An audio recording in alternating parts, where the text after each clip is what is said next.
Hi, this is Paula.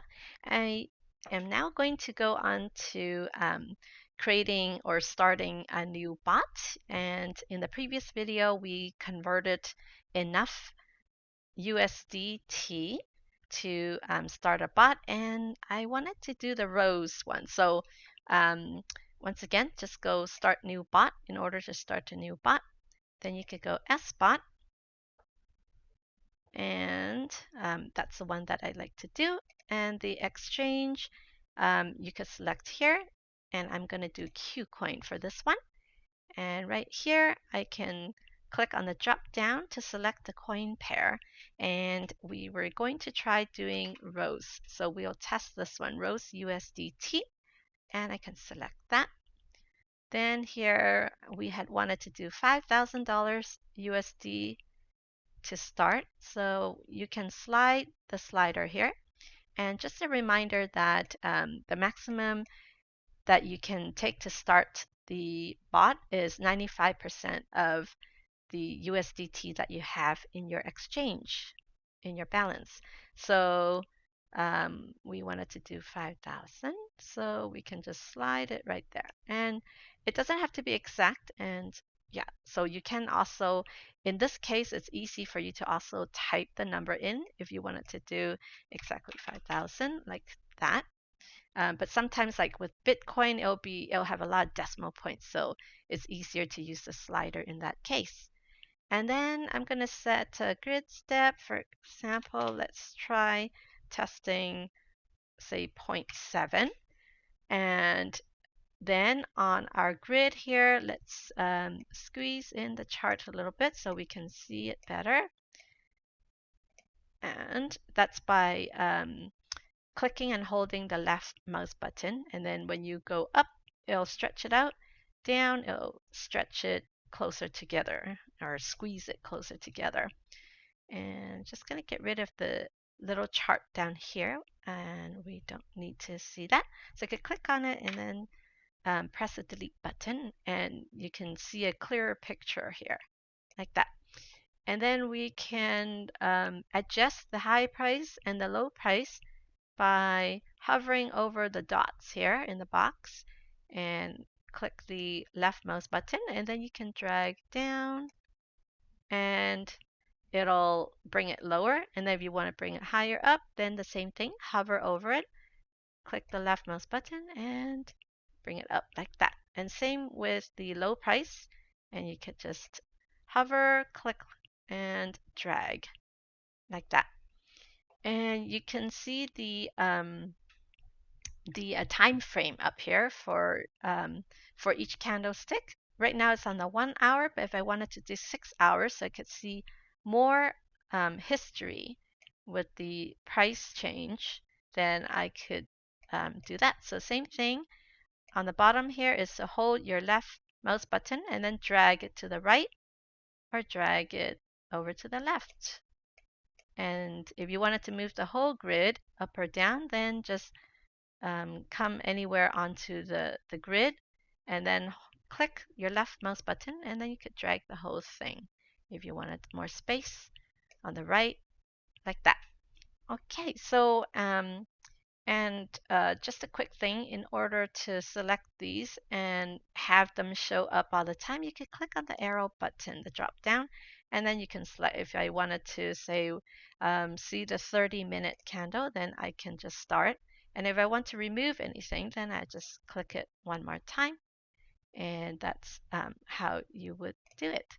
So now let's just say if I wanted to um, test it right up here, let's say, and then maybe the lower range, I might try, let's say I want to try it there.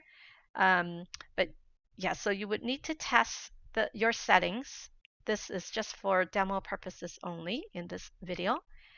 So let's say I wanted to do that, and Bitsgap has this great feature of trailing up, so you could toggle it, and you could toggle it off, but I find that it's nice to be able to have the um, have the grid be able to trail up.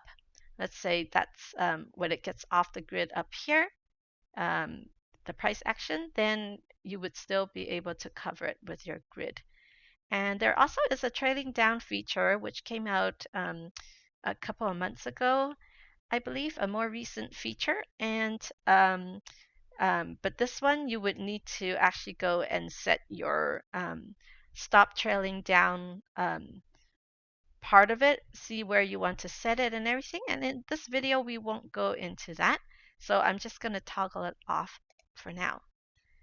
And finally, we could do a back test. So we could just click on back test and it'll show us the 30-day result here and 3-day as well as 7-day. But the 30-day result, if we were to squeeze it over like so, it shows you the kind of like how much you would have made with this bot pair if you purchased it with these settings um, 30 days ago. So the last 30 days, it would have been 43.19% um, that your bot profit would have been. But as it says over here, very important, backtest mode is using historical data to emulate bot trading. And they're using 10 USDT for the initial investment. Please remember, past performance is not indicative of future results. So keep that in mind, please. And we can X out of there. And so if we're happy with it, we're just going to check one more time. It's a Kucoin exchange with this coin pair and the amount of investment to start. And it'll show it in the USD equivalent. And you've got your low price, high price, which is shown on your grid here, as well as grid step, and it shows the levels. We have trailing up, and we've done a back test. So now let's preview. And it just shows everything in your settings. And then you can click confirm. And give it a moment. I believe I clicked confirm. Yes, there it is. And it'll say, please note, it'll always pop up a message just to confirm. To start the spot, it's necessary to buy this amount of rows, and we're going to buy it at the market price. And you say, yes, buy, and click on that. And the market order is placed, and the market order is filled. And it'll show here, success, that your bot has been started. Then you can click the done button, and it'll just show all your settings right there. And you can see the most recent bot shows up top. So there it is. That's the one we just set up, Rose USDT. And it'll start to get your grid and your bot all ready. And once it's all started, it'll actually pop up a window to let you know the bot has started.